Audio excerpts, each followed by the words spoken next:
नमस्कार, सहारा समाचार उत्तर प्रदेश के स्पेशल एपिसोड साहित्यिक चर्चा में आज हम कानपुर महानगर के एक ऐसी हस्ती से आपकी मुलाकात कराएंगे जो साहित्य के साथ साथ शिक्षा के क्षेत्र में भी उन्होंने अपना नाम रोशन किया है, क्योंकि वो एक साहित्यकार भी हैं और शिक्षा के क्षेत्र में भी हैं। ऐसे व्यक्ति जिनका नाम है कृष्ण कुमार वाजपेयी जी, जिन्हें भारती के नाम से उपाधि है, भारती के नाम से लोग जानते हैं।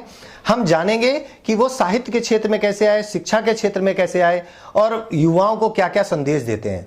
तो सबसे पहले हम अपने चैनल में उनका स्वागत करते हैं। स्वागत आपका।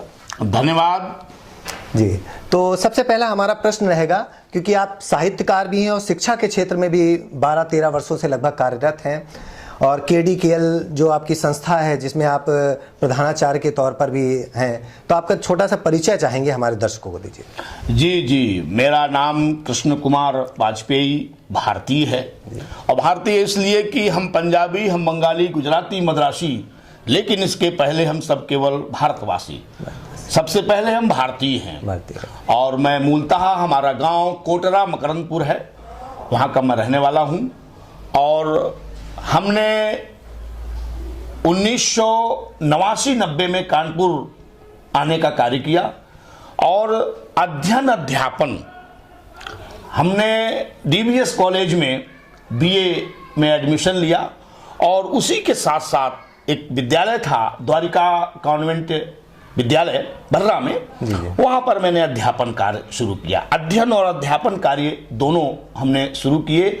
और इसके साथ साथ हमारा 90 में ग्रेजुएशन कंप्लीट हुआ, 92 में पोस्ट ग्रेजुएशन हिंदी से कंप्लीट हुआ। इसके बाद 93 में हम शिक्षा शास्त्री B.Ed करने के लिए काशी विश्वनाथ जी के धाम पहुंचे, अर्थात बनारस में हमने संपूर्णानंद संस्कृत विश्वविद्यालय से हमने शिक्षा शास्त्री की। इसके बाद हमने साहित्य से आचार्य किया।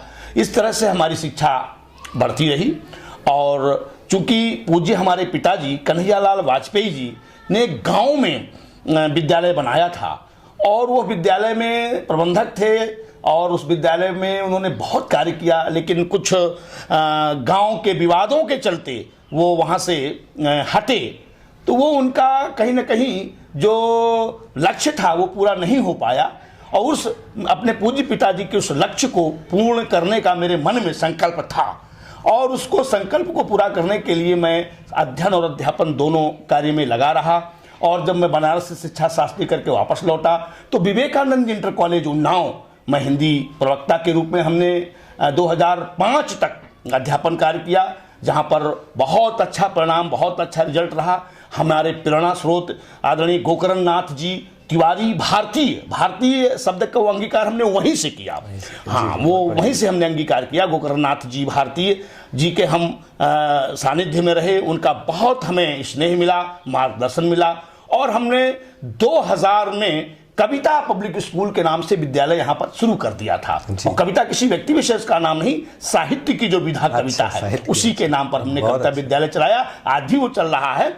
और इसके साथ ही साथ धीरे धीरे ज़मीन का विस्तार हुआ, और विस्तार होने के बाद चूंकि इंटर कॉलेज बनाने के लिए 1000 वर्ग मीटर ज़मीन की आवश्यकता होती है, तो वो इसी तरह से जैसे काशी हिंदू विश्वविद्यालय की स्थापना मदन मोहन मालवीय जी ने की, तो कहीं ना कहीं उस फुट में, चूंकि मैं काशी रिटर्न अपने आप को मानता हूँ, बनारस रिटर्न अपने आप को मानता हूँ, उसी भूमिका में किसी भी तरह से सहयोग लेकर के हमने ये Krishna Devi Kanhaiyalal Shastri inter college, short में KDKL शास्त्री इंटर कॉलेज कह सकते हैं, उसकी स्थापना की। और आज वो विद्यालय अपने चरम पर है। बच्चों को शिक्षा के साथ साथ उनको व्यवहारिक ज्ञान, उनको सामाजिक मूल्यों का ज्ञान, उनको मुखर होने का हम कार्य विशेष रूप से कर रहे हैं। और हमारे विद्यालय के बच्चे आज देश में सभी विधाओं में, चाहे वो शिक्षा क्षेत्र हो, चाहे चिकित्सा क्षेत्र हो, या IAS PCS की भूमिका में हो, हमारे बच्चे हर जगह पर हैं। और असरकारी रूप में, अभी हम कह रहे थे सरकारी और असरकारी,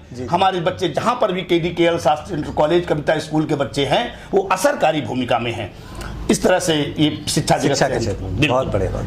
देखिए, बहुत अच्छा वाजपेयी जी ने हमको बताया कि आजकल के युवा जो हैं वो कहते हैं कि हम फॉरेन रिटर्न है, अमेरिका रिटर्न है। तो जैसा कि भारतीयता दिख रही है कि इन्होंने बोला हम काशी से रिटर्न है। कितनी अच्छी बात है कि अगर हम काशी जो कि हमारी पुरानी शिक्षा की पद्धति वहीं से स्टार्ट हुई, शिक्षा का गढ़ रहा है। तो काशी रिटर्न है आज हमारे साथ में वाजपेयी जी। वाजपेयी जी साथ में जानेंगे क्योंकि आप साहित्य के क्षेत्र में भी बहुत आपने नाम रोशन किया और साहित्यिक रचनाएं भी आपकी फेसबुक और इंस्टाग्राम सब जगह हमको देखने को मिलती है। तो साहित्य के क्षेत्र में आप कैसे प्रवेश किए? जी जी, इसका भी आपको बताएं कि इसका भी श्रेय हमारे पूज्य पिताजी को जाता है। आपको बताऊं, हम 10 वर्ष की अवस्था में रहे होंगे, पूज्य पिताजी ने हमें दुर्गा सप्तशती और श्री रामचरितमानस, श्रीमद् भागवत गीता, इन सारे क्या कहते हैं जो ग्रंथ हैं, उनका हमको कुछ ना कुछ विशेष रूप से कंठस्थ करा दिया था। तो वो बीजारोपण तो पूज्य पिताजी ने कर ही दिया था, लेकिन उसका विस्तार जब हम उन्नाव में आए, उन्नाव चूंकि साहित्य की नगरी है, वहां पर हमें वरेण्य साहित्यकारों से हमारी मुलाकात होती, उनसे चर्चा पर चर्चा होती, उनकी कविताएं सुनते, तो कहीं ना कहीं मुझे भी लगा कि मुझे लिखना चाहिए। और मैंने पहली अपनी रचना तुलसीदास जी की उस रचना से कि उपमा राम लखन के प्रीत की क्यों दीजय खीरय नीरय, उस पर प्रभावित होकर दूध और पानी पर हमने लिखा था। उसमें कहा था कि हो सुदृढ़ मित्रता किस ढंग की, ये ध्यान हमारे आती है, जिस तरह दूध और पानी में मित्रता निभाई जाती है। जिस भाव स्वयं बिकता है वह उस भाव उसे भी कुआता है। बिल्कुल। और गुण ग्रहण दूध का करते ही पानी भी पयवत बन जाता है। और इसके बाद जब वो पानी, दूध और पानी का मिक्सचर धधकती हुई भट्ठी में कढ़ा रखा जाता है, उस पर पानी और दूध का मिक्सचर जब डाला जाता है तो पानी कहता है दूध देव शानंद रहो जब तक मैं कढ़ाई में, दूध देव शानंद रहो जब तक मैं कढ़ाई में, ये कहता हुआ जान गंवाई भलाई में। पहले पानी जल जाता है। और इसके बाद जब दूध ने देखा कि मेरा मित्र, मेरा साथी, मेरा रहबर मेरे लिए प्राणों को त्याग करके चला गया, तो व्याकुल बेचारा ले उबाल बोला निज जान गंवाऊंगा। दूध ने देखा कि मेरा मित्र मेरे लिए प्राणों का उत्सर्ग करके चला गया, तो व्याकुल बेचारा ले उबाल बोला निज जान गंवाऊंगा, और चल बसा मित्र इस दुनिया से तो मैं क्या मुख दिखलाऊंगा। और दूध, वो हलवाई जान जाता है कि ये दूध निकलना चाहता है, अपने मित्र के वास्ते ये भी अपने आप को समाप्त कर लेना चाहता है, तो वो पानी रखे रहता है, 2 चुल्लू 3 चुल्लू पानी उसमें दूध में डालता है, और वो दूध पुनः शांत हो जाता है क्योंकि उसको मित्र मिल गया। इसके माध्यम से अपने संदेश देने की कोशिश की, यह सबक लीजिए ऐ मित्रों, यह सबक लीजिए यह ऐ मित्रों, हो साथ इसी ढंग से सबका, और सुख दुख में मिलकर साथ रहें, हो त्याग सी ढंग से सबका, हो त्याग सी ढंग से सबका। इस तरह से फिर हमने साहित्य के क्षेत्र में छोटे छोटे मुक्तक हमने लिखे और तमाम क्या कहते हैं विधाओं में लिखने की हमने कोशिश की और लिख भी रहे हैं। और ये तो ऐसा जिस क्षेत्र है कि पालने से लेकर कब्र तक इसको लिखा जाए, कहा जाए, तब भी कम ही पड़ेगा। बिल्कुल बिल्कुल, बहुत बढ़िया। तो बहुत अच्छी देखिए मित्रता के ऊपर एक कविता आपने सुनाई कि कैसे मित्रता होनी चाहिए और उसका क्या तरीका है मित्रता का। मगर आज के समाज में हम देख रहे हैं कि मित्रता उस तरह निभाई नहीं जाती है। एक मित्र दूसरे मित्र को मारने की कोशिश करता है, एक मित्र दूसरे मित्र के ऊपर पैर रखकर आगे चढ़ने की कोशिश करता है।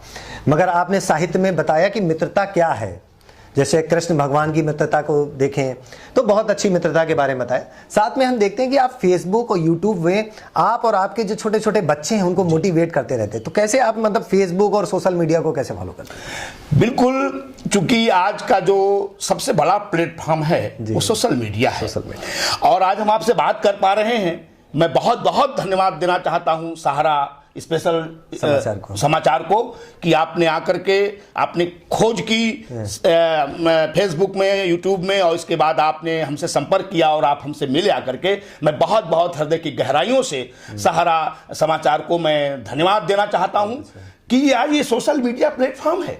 हमारे बच्चे KDKL इंटर कॉलेज कविता स्कूल के बच्चे, सबसे हमारा एक कहना है कि यदि हमको अपनी बात को प्रस्तुत करना आ जाए, हमारे वसीम बरेलवी जी का एक शेर मैं कोट करना चाहूंगा कि कौन सी बात कब, कहां और कैसे कही जाती है, कौन सी बात कब, कहां और कैसे कही जाती है, ये सलीका आ जाए तो हर बात सुनी जाती है।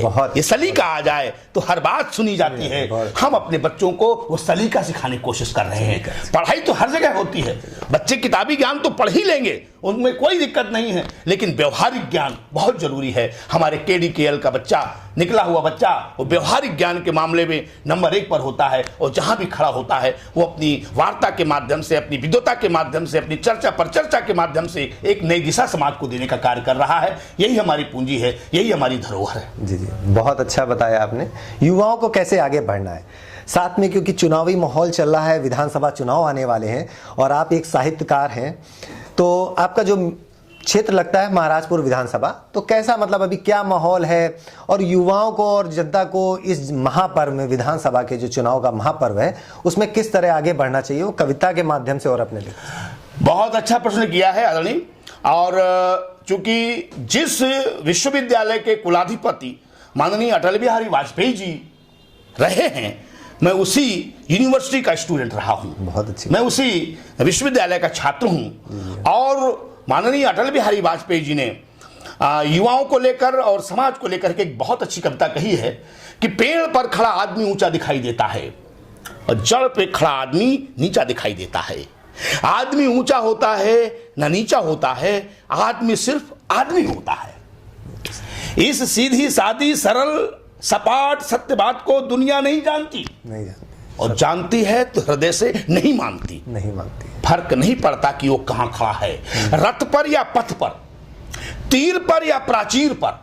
फर्क पड़ता है कि जहां वो खड़ा है या जहां उसे खड़ा होना पड़ा है, उसका धरातल क्या है, उसका धरातल क्या है। तो सबसे बड़ी बात है, युवाओं को धरातल की आवश्यकता है। युवाओं के अंदर सारी शक्तियां विद्यमान हैं, केवल उनको जगाने की जरूरत है। जिस तरह हनुमान जी को उनकी ताकत याद दिलाने के लिए जामवंत जी ने कहा, का चुप साध रहा बलवाना, और तब हनुमान जी को अपनी ताकत याद आई। और फिर आप सब जानते हैं कि उन्होंने किस तरह से लंका पहुंच करके अशोक वाटिका को उजाड़ने का काम, अक्षय कुमार को मारने का काम, लंका जलाने का काम, सीता माता को मिलने का काम किया। ये उनको ताकत याद दिलाने की आवश्यकता केवल थी। उसी तरह से युवाओं को, हिंदुस्तान के युवाओं को उनकी जो शक्ति है, उनके अंतर्निहित जो ताकत है, उस ताकत को जगाने की, उसको झकझोरने की, उसको याद दिलाने की आवश्यकता है। और हम लोग साहित्यकार हैं, हम लोग कलमकार हैं, और साहित्यकार होने के नाते अपने युवाओं का हम आह्वान करना चाहते हैं कि जब जग की उंगलियां तुम पे उठें, समझो 2-4 कदम आगे को बढ़े।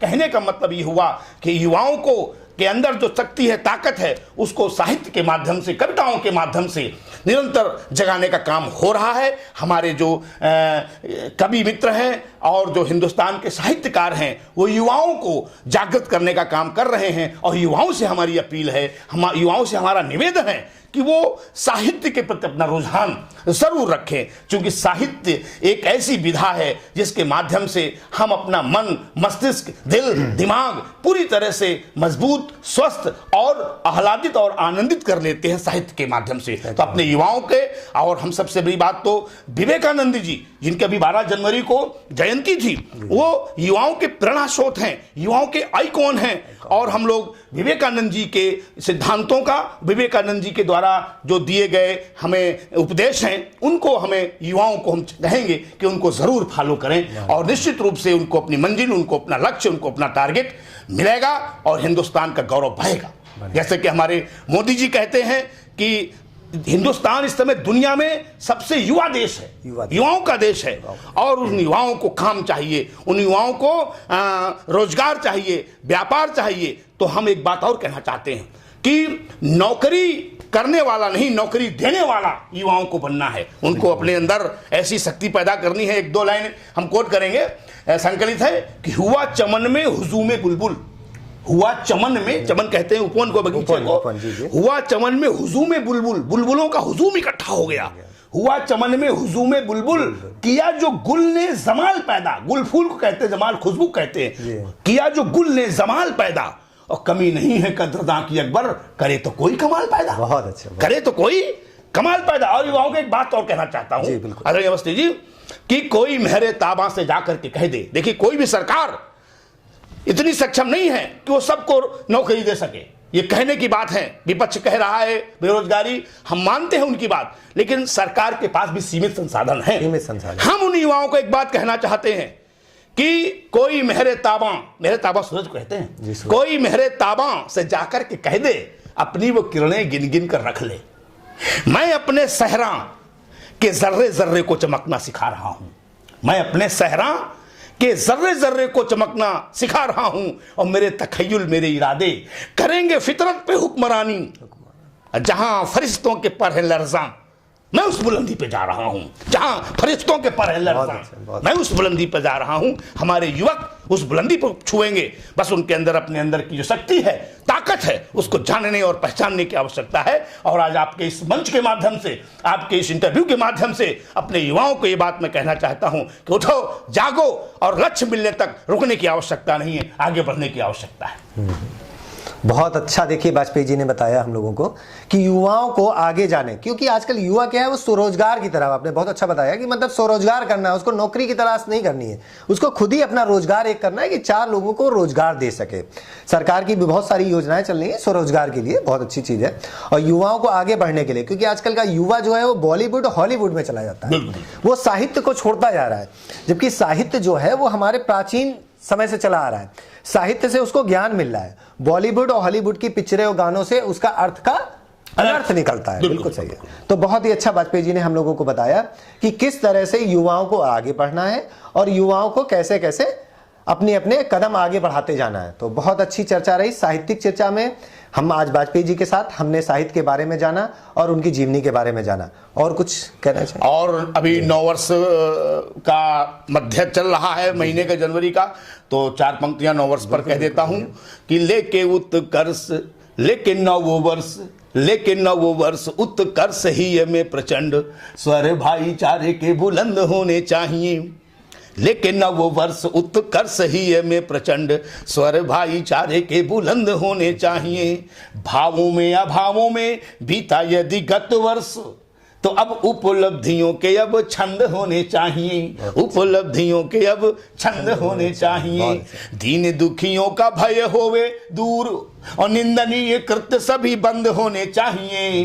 दीन दुखियों का भय होवे दूर और निंदनीय कृत्य सभी बंद होने चाहिए। और राष्ट्र हो अखंड, उर में उठे उमंग, सिर देश द्रोहियों के खंड खंड होने चाहिए।